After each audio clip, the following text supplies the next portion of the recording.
Upcoming OTT release dates confirm చేసుకున్న movies list. 1. The birthday boy present ఆహాలో streaming అవుతుంది. Bharateeyudu 2 present నెట్ఫ్లిక్స్లో streaming అవుతుంది.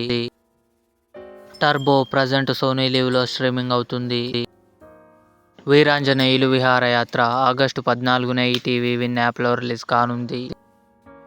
మనోరతంగల్ తెలుగు ఆగస్టు 15న జీ5లో రిలీజ్ కానుంది. My perfect husband Telugu August 16న డిస్నీ ప్లస్ హాట్స్టార్లో రిలీజ్ కానుంది. ఇంద్ర ఆగస్టు 22న థియేటర్లో రిలీజ్ కానుంది. కల్కి 2898 AD ప్రభాస్, అమితాబ్ బచ్చన్ గారు, దీపికా పదుకొనే కలిసి నటించారు. ఆగస్టు 23న అమెజాన్ ప్రైమ్ వీడియోలో కన్ఫర్మ్గా రిలీజ్ కానుంది. బ్యాడ్ న్యూస్ విక్కీ కౌశల్, తృప్తి డిమ్రీ కలిసి నటించారు. ఆగస్టు 30న అమెజాన్ ప్రైమ్ వీడియోలో రిలీజ్ కానుంది. ఇవి upcoming OTT release dates confirm చేసుకున్న మూవీస్ లిస్ట్. ఈ వీడియో మీకు నచ్చినట్లయితే లైక్ చేయండి, షేర్ చేయండి, మా ఛానల్ని సబ్స్క్రైబ్ చేసుకోండి.